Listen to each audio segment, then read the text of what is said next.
Assalamualaikum warahmatullahi wabarakatuh. Perkenalkan, saya Nurul Ulfianti dengan NIM 1901155. Pada kesempatan kali ini saya akan mereview buku yang ditulis oleh Bapak Dr. Acep Arifudin, di mana buku ini berjudul Dakwah Antar Budaya.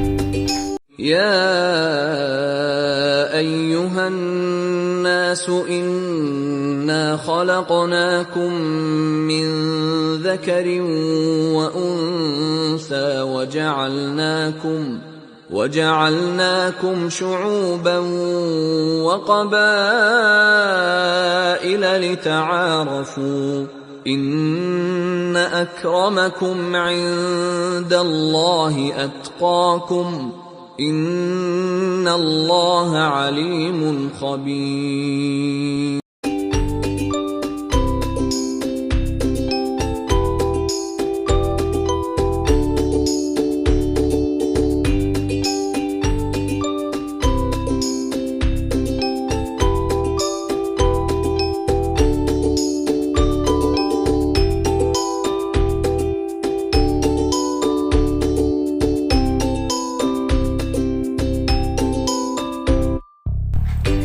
Pada buku ini tentunya terdapat kata pengantar dari penulis yang dipersembahkan untuk keluarga terkasihnya.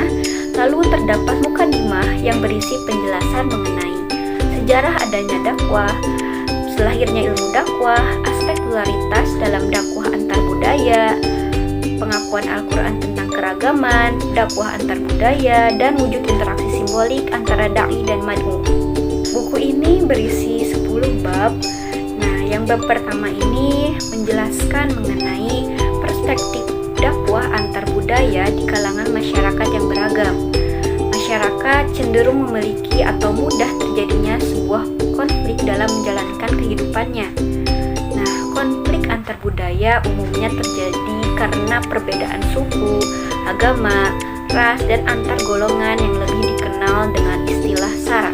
Bahkan, konflik antar umat Islam yang cenderung memiliki keyakinan yang sama tidak dipungkiri konflik itu terjadi karena berbagai perbedaan pendapat atau perbedaan paham antara NU dan Muhammadiyah dalam masalah furu' atau cabang-cabang hukum syara.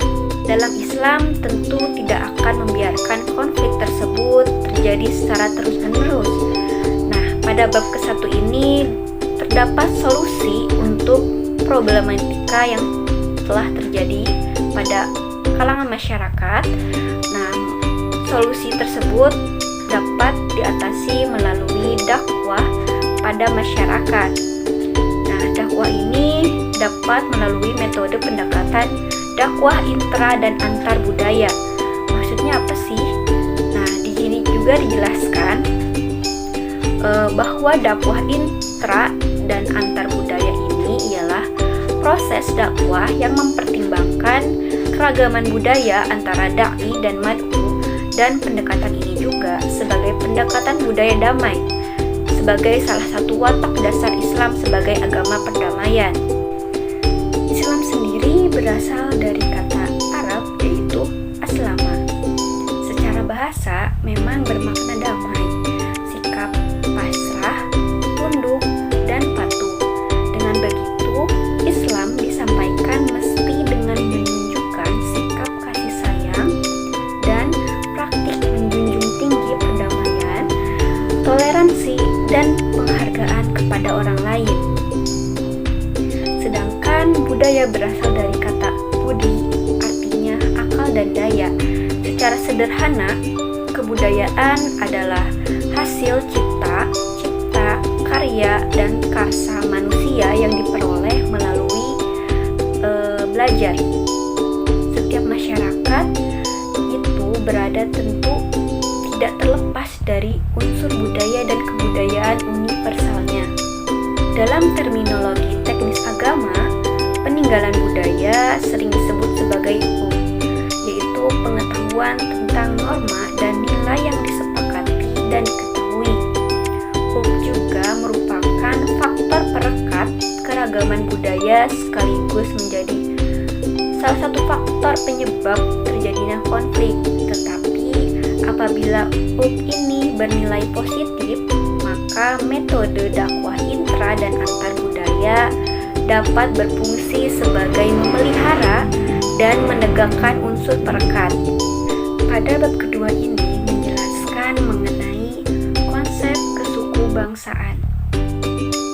Kebangsaan berasal dari kata bangsa yang artinya sebagai kesatuan orang-orang bersamaan, asal keturunan, adat, bahasa, dan sejarahnya serta berpemerintahan sendiri. Kebangsaan dalam Al-Quran terdiri dari 5 kata dengan arti yang beragam dan sangat luas. Pertama, kata kaum sering dipahami dengan arti bangsa atau kebangsaan. Misalnya, ajakan Nabi Nuh terhadap kaumnya untuk beribadah kepada Allah Subhanahu wa Ta'ala serta larangan dalam mengejek terhadap suatu kaum lainnya yang berbunyi, ya qaumi ya'budu rabbakum allazi khalaqakum. Lalu yang kedua, kata umat memiliki arti sebagai para penganut atau pengikut suatu agama atau makhluk manusia. Umat dapat diartikan sebagai bangsa dan bahkan negara. Ketiga, kata qabilah, yaitu bangsa, yakni masyarakat yang memiliki kesatuan arah, kerjasama, dan tujuan yang sama. Yang keempat, kata syu'ub, yaitu suku. Dan kelima, yang terakhir, yaitu kata wataniyah, yaitu tanah air. Konsep kesukubangsaan ini merupakan upaya sistematisasi dari budaya manusia dengan segala kecenderungannya guna memperkenalkan diri dan membedakan dari makhluk lainnya berdasarkan kecerdasan akal dan serta untuk membedakan dari manusia lainnya. Lalu, Islam juga menyatakan bahwa komitmen pada nilai keimanan, moral, dan prestasi menggantikan ikatan etnisitas secara individu dan kelompok yang mencirikan dirinya berdasarkan bahasa, leluhur, tempat asal, dan sejarahnya. Selanjutnya yaitu bab 3 yang menjelaskan mengenai Islam dan keberagaman budaya.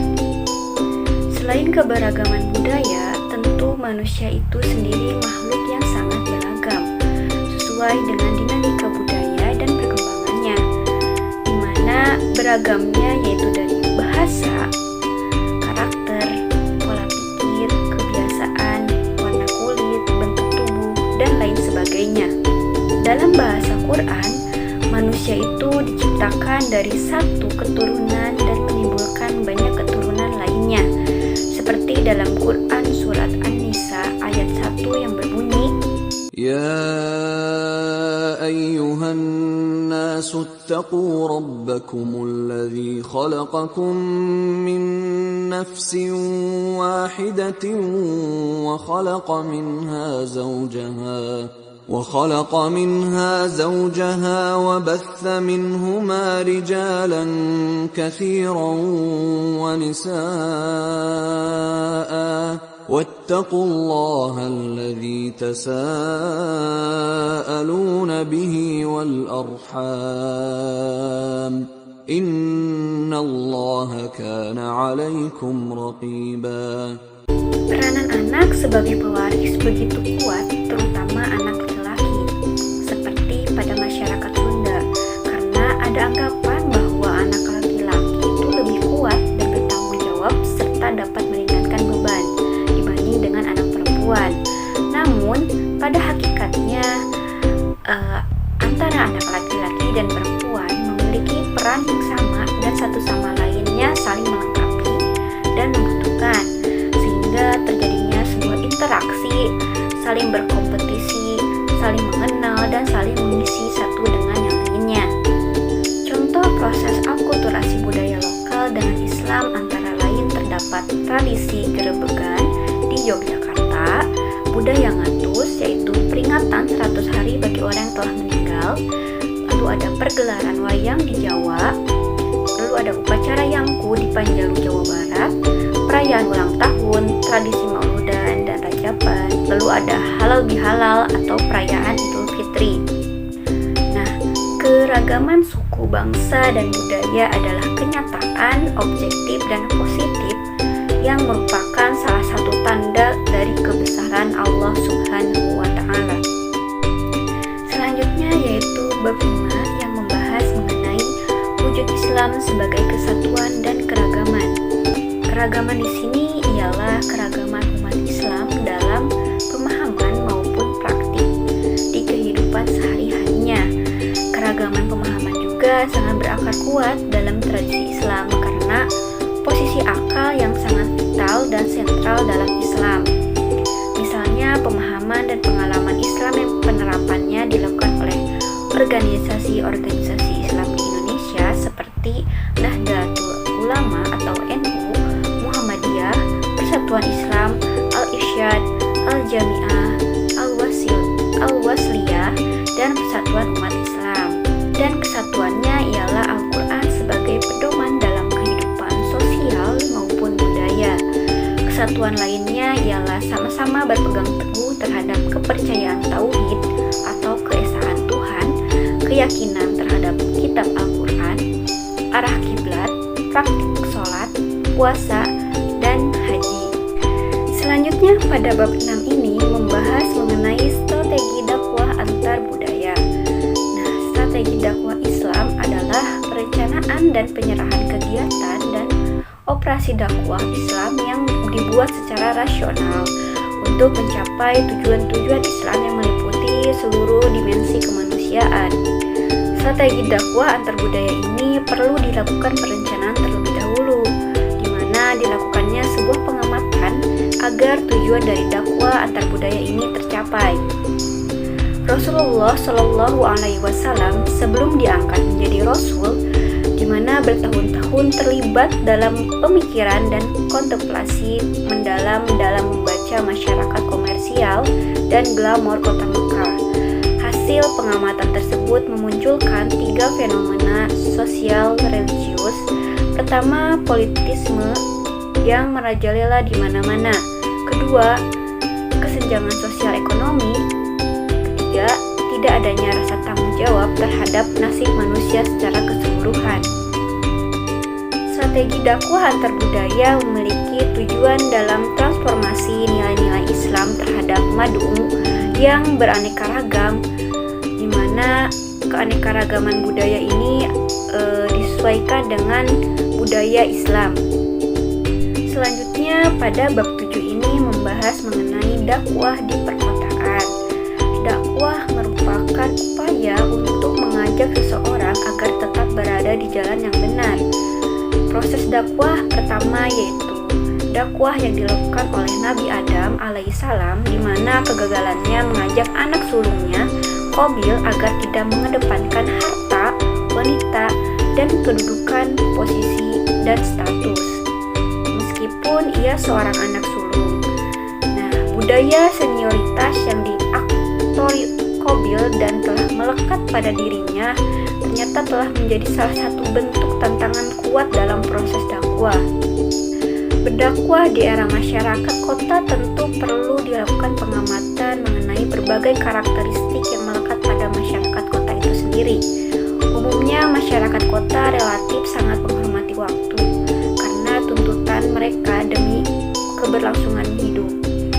Untuk mempertahankan hidup ini terkadang menimbulkan kompetisi yang tajam, bahkan sering mengarah kepada kompetisi yang kurang sehat. Dakwah yang dilakukan di masyarakat perkotaan terbilang cukup mudah karena sudah tersebarnya anak-anak muda hijrah yang membentuk sebuah komunitas dengan sering mendatangi sebuah kajian Islam, grup diskusi, madrasah, pengajian, dan masjid-masjid. Selanjutnya pada bab 8 di sini dibahas mengenai dakwah dan musik. Dakwah melalui seni musik bukan lagi hal yang baru dalam dunia Islam. Seorang sufi besar dari Persia, Maulana Jalaluddin Rumi, beliau sering melantunkan syair-syair pujian kepada Allah Subhanahu wa Ta'ala, seperti halnya sebagian dari Wali Songo yang menyebarkan agama Islam di Indonesia dengan menggunakan alat musik gamelan. Namun terdapat dua pandangan mengenai dakwah melalui musik. Terdapat ulama yang mengharamkan dan terdapat ulama yang memperbolehkan dakwah melalui musik. Penulis di dalam buku ini menyatakan bahwa beliau tidak setuju dengan ulama yang berpendapat bahwa musik itu haram. Kenapa? Karena selama musik tersebut tidak membuat lalai pendengar, itu tidak menjadi masalah. Selanjutnya pada bab 9 ini dibahas mengenai skripturalisme dan substansialisme di Indonesia. Dalam sejarah Islam tidak ditemukannya istilah yang sepadan dengan skripturalisme maupun substansialisme. Tidak adanya pertentangan antara ilmu dan agama. Bahkan ilmu pengetahuan berkembang di Eropa itu berasal dari dunia Islam, sebagaimana tercatat dalam sejarah masa dinasti Abbasiyah. Dan pada bab terakhir ini, yaitu bab 10, menjelaskan mengenai pendekatan tasawuf dalam dakwah. Sebagai agama dakwah, praktik tasawuf sebagai pendekatan dakwah dalam Islam yang dianggap dapat mencairkan hubungan antara ajaran Islam dengan penganutnya, terutama masyarakat yang masih terkungkung dalam alam kebatinan atau primitif. Tokoh Wali Songo dalam menyebarkan agama Islam menggunakan dimensi terdalam Islam untuk menaklukkan egoisme masyarakat feodal Jawa. Tersebarnya pusat-pusat lembaga tasawuf dan tempat-tempat yang dianggap mengandung barakat adalah indikator empirik bagaimana Islam mempengaruhi budaya masyarakat lokal. Dalam ajaran Islam, kesempurnaan yang dirasakan masyarakat setelah mendapatkan ajakan atau dakwah ialah paduan kualitas-kualitas, keagungan dan keindahan.